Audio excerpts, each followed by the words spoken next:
conference realignment, the gift that keeps on giving. It's great to have an opportunity to continue to talk about this very interesting subject, even in the midst of college football season. A lot of great football games going on around us. This weekend is actually one of the best weekends for college football, so I know that a lot of you probably sitting down watching games right now. But if you took a moment to watch this video, I'm glad that you clicked on, and we're going to talk about conference realignment and a new format that might be coming to the PAC and the Mountain West, an attempt to save the Pac-12 and to revitalize it into a potential Power 5 conference once again, while also adding a new wrinkle to the Mountain West Group of 5 Power 5 dynamic. We're going to talk about this new idea that's been presented. We'll talk about what is being discussed, what is entailed, and then I'll also talk about maybe some inspiration for this idea and also what this idea might end up looking like. So the idea that's being presented is a relegation format for college football, where you basically would have one best of the best Power 5 status conference, which would incorporate the current members of the 2-PAC, members of the Mountain West, and then members potentially spread across the Mountain Time Zone, Central Time Zone, and Pacific Time Zone, and then a second tier of mid-level group of 5 level teams and a third tier below that, and all three would feed into them. So where this idea has come from is Associate Athletic Director for Boise State Michael Walsh has created this proposal, which is believed to be one of the first formal proposals on this topic, and he has detailed a 3-tiered conference system that would incorporate, like I said, one top tier 1, which would be a Power 5, and then 2 tier 2 and 3s, which would be group of 5 conferences that would feed directly into the upper tiers. The conference champion of Tier 2 or 3 would move, Tier 2 and 3 would move up into the next tier. So conference champion of Tier 2 would move up into Tier 1, Tier 3, into Tier 2. And the worst placed team in each conference would move down a tier. So Tier 1 move down to Tier 2 and so on. The PAC and Mountain West are, of course, the primaries for this because they are already in discussions for ways to potentially incorporate their conferences, merge their conferences, save the Pac-12 is already in discussion. So that's the primary focus. But teams, like I said, that span the Pacific Mountain Central Time Zone, so regional teams from the AAC, the Conference USA, and MAC have all been invited to potentially, or have been selected in this PowerPoint that's been presented to potentially represent in this new conference format. Like I said, it is a regional-based conference that would expand the 3 time zones and would be the best of the best with a chance for moving up and down within the system. Now, I've got to say, this is a fantastic idea. I absolutely love this idea. But part of the reason that I love this idea is that I believe I'm the one that came up with it. 2 years ago, I made a video talking about a potential relegation system for college football that would be not just focused on one conference, but would incorporate all conferences in college football.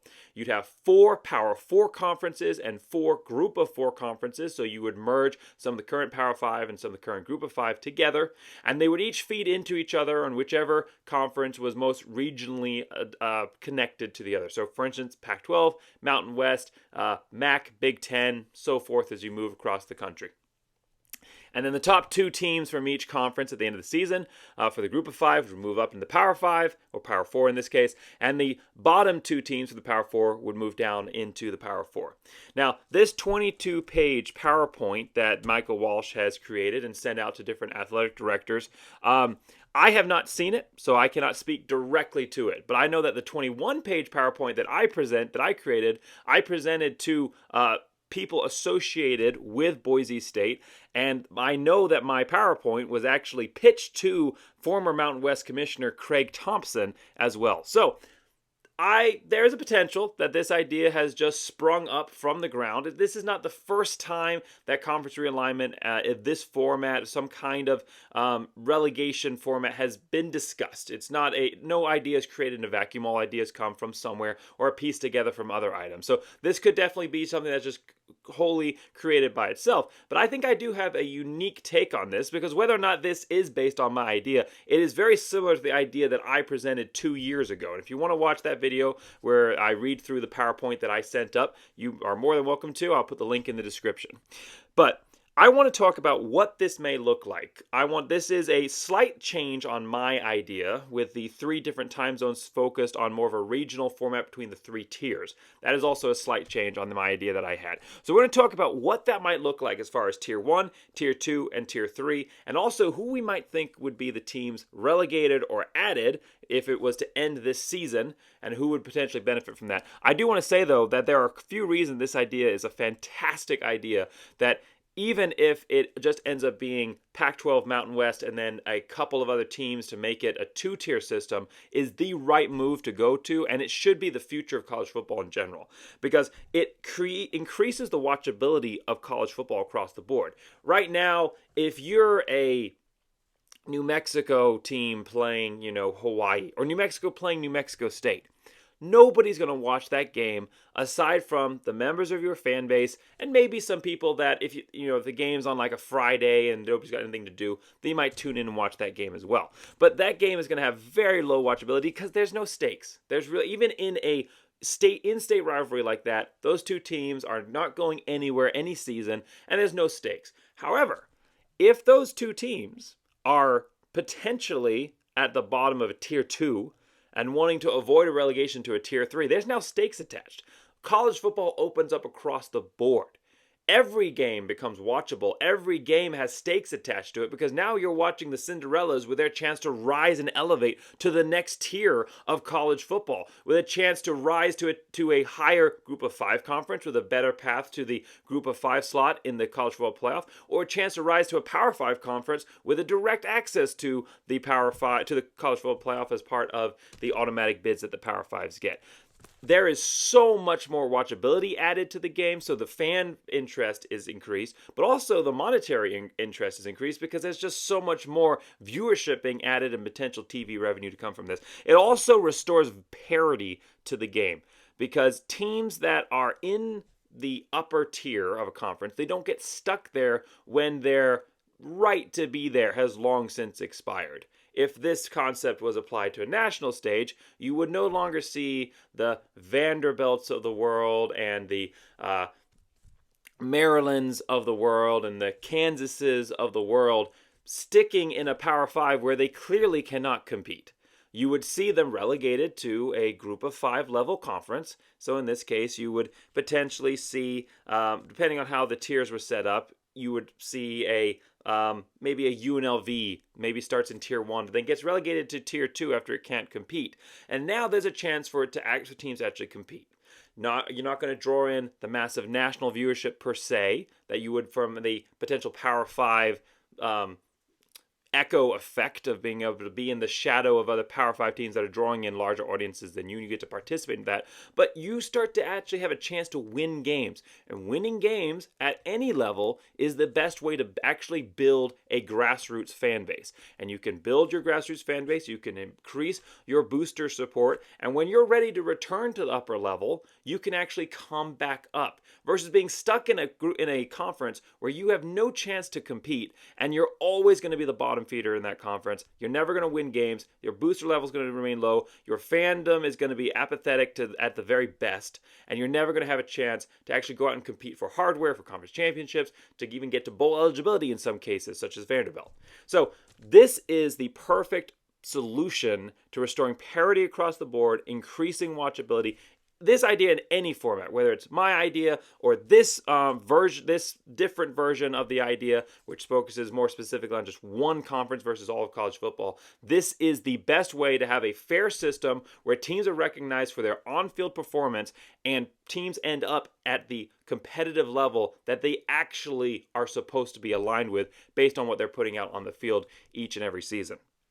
So what would this potentially look like? So the rules I've used to create this tier 1, tier 2, tier 3, and again, I haven't seen the PowerPoint that's being passed around by Michael Walsh here, but based on his criteria, teams from only the AAC, Conference USA, and MAC, those are the 3 teams the conferences that don't have teams on the East Coast. So using criteria from just those 3 conferences, and also only looking at teams in the Pacific Mountain Central Time Zone, and trying to keep it to teams that aren't right on the edge of that Central Time Zone in general, here is a rough look at what this might end up looking like. So in Tier 1, you'd have the remaining members of the 2-pack, Washington State and Oregon State. And then Boise State, San Diego State, Fresno State, Memphis, Air Force, Tulane.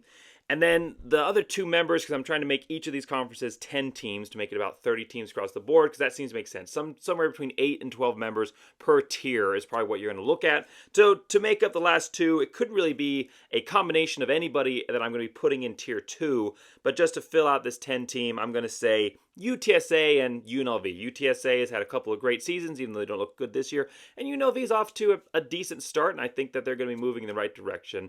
And they do, of course, have some funding. The big point of these three tiers, before we continue any further, would be that this would be based purely on on-field football success. Another reason why this is the best format to go to, because you no longer have completely irrelevant factors like academic standings or TV markets or any of these things that really don't actually in the end create the watchability that you're looking for, the money value that you're looking for. A team like San Diego State that has a massive TV market in the San Diego area can't sell tickets to their own football games because their fans don't care about the team. That's why they don't get a high national TV viewership. What you want are teams that are going to put great production on the field that is going to make you, the national viewership, want to tune in. You're wanting to pull from just outside of your own regional area like Boise State is able to do. So going off of that, you're only looking at on-field football performance, and that's it. Those are your only specifications that you're looking at. And it also says in this proposal that other sports, Olympic sports, basketball, whatever, would stay within their own current conferences. So this idea of the tier system would only be for the football programs of these universities. All right, so Tier 1, like I said, Washington State, Oregon State, Boise State, San Diego State, Fresno State, Memphis, Air Force, Tulane, and then UTSA and UNLV is who I've penciled in right now. Could easily be anybody else I'm going to say in Tier 2. All right, so for Tier 2, you're looking at Wyoming, Colorado State, San Jose State, Utah State, Rice, UAB, Ohio, Western Kentucky, Toledo, and Louisiana Tech. And then for Tier 3, you've got several FCS members that have recently joined the FBS. And I've also added in here a couple of FCS members that I think should make the jump to the FBS to be part of this, not just for their regionality, but also for their on-field football production and potential in this type of conference system. But North Dakota State, South Dakota State, those are your two FCS elevations. And then Jacksonville State, Sam Houston University, New Mexico State, New Mexico, Hawaii, Nevada, UTEP, and Tulsa.